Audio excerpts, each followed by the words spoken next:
ካገባህ በኋላ በቤተሰብህና በሚስትህ መሀል ያለው ቦርደር ምንድነው የሚባለው በአማርኛ? ድንበር የማታበጅ ከሆነ አታግባ። ትልቁ ድንዝዝ አንተ ነህ። ቤተሰብህንም በጥብጠ እሷንም በጥብጠ አንተም ሰላም አታገኝም። ወንድ ማለት እዛ ጋር ነው። ችለህ አይደል ያገባሃት? ሚስትህን አስከብራት። ሚስትህን አስከብር ማለት እናትህን ናቅ ማለት አይደለም። ሚስት የማታልፈው ገደብ አለ። ቤተሰቦችም የማያልፉት ገደባቸውን ሊያውቁ ይገባል። ከዛ በፊት አግብተህ አታቅም። የራስን ህይወት ኖረህ አታቅም። ወደዚህ ህይወት ስታመጣት የሚስትህን መብት ማስጠበቅ ያንተ ነው። የቤተሰቦችን፣ የእህትን፣ የእናትን በአንተ ሳይድ ያሉትን መብት ማስጠበቅ ያንተ ነው። በግልጽ ተነጋገሩ። በተለይ አሁን ያለው ትውልድ አያቴ ከገጠር ይመጣሉ ጋቢያቸውን ከነበረባርሶ እንደዛ ስትቀበይ ነው ማገባሽ። አንቺም እንደዛው አያቴ እንደዚህ አይነት ሲመጡ ማለት ነው። እህቴ ኃይለኛ ናት ልትናገር ትችላለች፣ አንቺን ግን መናገር አትችልም። ምክንያቱም አንቺ ሚስት ነሽ። ምክንያቱም እሷን ናቀች ማለት እኮ እሱ ነው የተናቀ፣ አንድ ስለሆኑ ማለት ነው። ዝምድና ቁረጡ አይደለም። እዚህ ጋር በደንብ ወቁ። ጥንቃቄ ይፈልጋል። የእህትህን ዝምድና ፈጣሪ ፊት ትጠየቅበታለህ። የእናትህን ዝምድና ትጠየቅበታለህ። የሚስትህን መብት አላስከበርክም፣ በፈጣሪ ዘንድ ትጠየቃለህ። የወንድ ሸክም አንዷ እቺ ናት።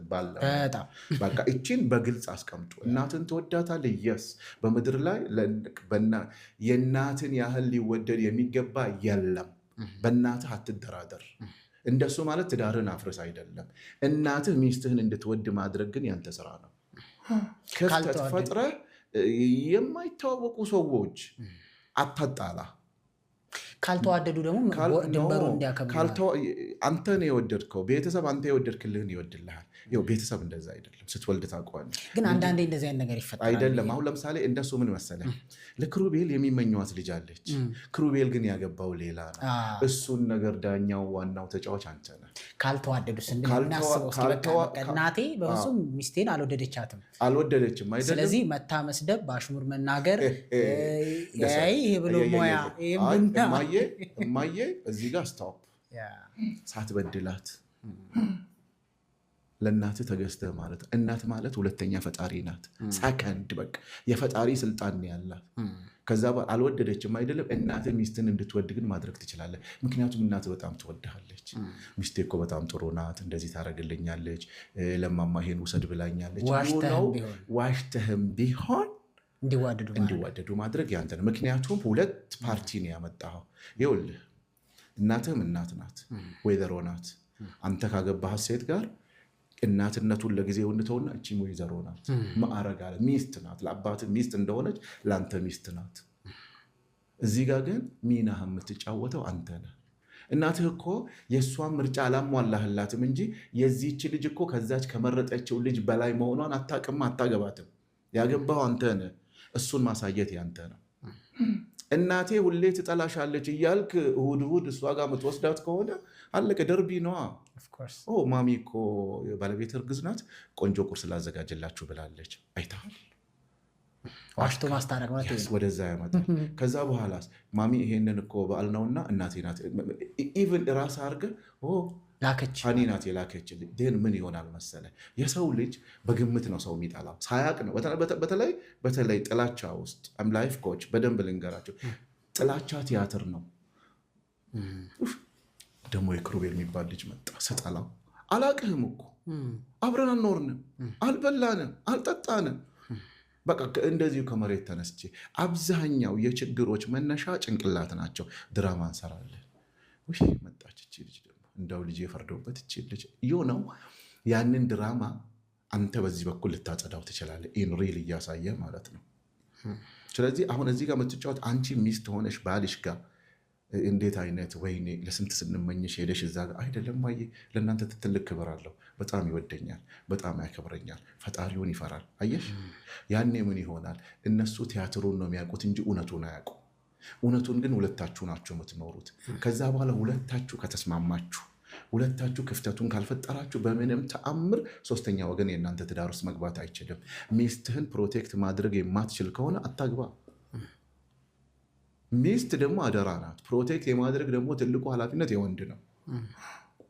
አንተ ወደ ቤተሰቦች ወግነህ ከቤተሰቦች ጋር አለመስማማትን ወደ አልጋህ አምጥተህ እንዴት አብረሃት ልትኖር ነው? አደራህን አልተወጣህም። አደራ መብላት ነው እሱ። ሴትም ግን ባልን ፕሮቴክት ማድረግ አለባት አይደል? ምን ጥያቄ አለው? በተቃራኒ ወንዶች እንዳይቀየሙን አይደለም፣ ሪያሊቲ ነው። ይሄን ነገር ስንናገር ዶንት ቴክ ኢት ወንድና ሴት በሁለቱም ሳይድ። ደግሞ ይሄ ባልሽ እንዴት ነው ምናምን ነው ማማ፣ ባሌ ጥሩ ነው፣ ጥሩ አባት ነው፣ ጥሩ ባል ነው፣ እንደ ጓደኛም ጥሩ ጓደኛ ነው። ባል ለሚስቱ የመጀመሪያ ጓደኛም ነው፣ የመጀመሪያ ልጅም ነው። እቺን ፓርት ደግሞ ማወቅ አለባቸው። እሱ በጣም ጥሩ ነው፣ እንደዚህ አያስብም። ቴማማ እንደዚህ አይደለም፣ እሱ እኮ እንደዚህ ነው። ያ ባልሽ ሲል አባቱ አይ ባቢ እንደዛ እኮ አይደለም፣ ሂዝ ቬሪ ጉድ፣ በጣም ይጠነቀቅልኛል። እናንተ ራሱ ጥሩ ክብር አለው። በቃ አለቀ። የቤተሰባችሁን ሚስጥር አሳልፋችሁ ደግሞ ለሁለቱም ወገን አትስጡ። በቃ ጨርሱት። እናንተም እኮ በቃ እነሱም ባለትዳሮች ናቸው። እናንተ ችሏችሁ ነው እዚህ ጋር ያደረሷችሁ። በነገራችን ላይ ያንተ ቤት ያለው እኮ እናትህን ቤት አለ። እሱን ግን መማር አለብሽ፣ ልምድ መውሰድ አለብሽ። በቃ ሁለቱም እዛ ጋር። ሌላ ደግሞ የቤተሰብ ቢዝነስ ውስጥ የሚሰራ ባል ብዙ ጊዜ ችግሩ ምን ይሆናል መሰለ? እቺ ደግሞ ያላት ድርሻህን ወቅ እዛ ውስጥ ድሮም ኪሳራ ይመጣል፣ አሁንም ይመጣል። እሷ ስለመጣች አይደለም ኪሳራ ይመጣው። እሷ ስትመጣ ምንድን ነው አንተ ድሮ ለምሳሌ እህት ብለው ባለፈው ጽፈውልኛል አንድ ፖድካስት ላይ። እህትህ ድሮ ጓደኛህም ናት፣ እህትህም ናት፣ ሁሉ ነገርህ ናት። እህት ደግሞ ለወንድ ልጅ እንደ ወንድ አይደለም። ወንድም እህትን የሚወደውን ያህል አይደለም። እህት እናት የምትወደውን ያህል ነው ወንድሟ የምትወደው እና ከመውደድ የተነሳ ጣልቃ ልትገባ ትችላለች። ከዛ በኋላ አይ እህቴ እወድሻለሁ፣ አሁን ግን ሚስት ያለች በቀኝ በኩል አንቺ በግራ በኩል ነሽ። ከዛ በኋላ በገዛ ውስጥ እንድትገባት። ከዛ በኋላ ከቤተሰብ ጋር መሰራ ከሆነ ድርሻህን እወቅ። ሚና መደበላለቅ ጦርነት ያመጣል። ኢቭን የቤቱ የፋብሪካው ኃላፊ በሉት ወይ የገቢ ምንጭ አንተ ብትሆንም የሚስትህና የቤተሰብህን ለይ። ይሄ ለትዳሬና ለቤተሰቤ፣ ይሄ ደግሞ ለቤተሰቤ። ስራ አስኪያጇ እህትህ ብትሆንም የመረረ እውነት ንገራት። እኔ አሁን ባለትዳር ነኝ፣ ራሴን የቻለ ህይወት አለኝ። በአንተ ላይ ያላት መብት እንደተጠበቀ ሆኖ ግን ትዳርህ ላይ መብት የላትም። 4 ነጥብ። ሚስትህ ተጠሪነቷ ለአንተ ነው እንጂ ለእህትህ አይደለችም። ባልሽ ተጠሪነቱ ለአንቺ ነው እንጂ ለወንድምሽ ላጎትሽ አይደለም። በቃ ይሄን ነገር ለዩት። እቺ ነገር ብዙ ጊዜ ትደበላለቃት፣ የሚና መደበላለቅ። እኛም ደግሞ እስኪ አሁን ቤተሰቦችን አወራን አይደል? ሚስትም ደግሞ ቤተሰብን ምትገፋ ልትኖር ትችላለች። ባልም የእሷን ቤተሰቦች የሚገፋ ደግሞ ይኖራል አንዳንዴ። በጣም አለ። ምክንያቱም የንቀት ማሳየት ሊሆን ይችላል ሲመጡ፣ እሱም ንቀት ማሳየት ሊሆን ይችላል ለእሷ ቤተሰብ። ደስ ማይል ንግግር መናገር ሊሆን ይችላል።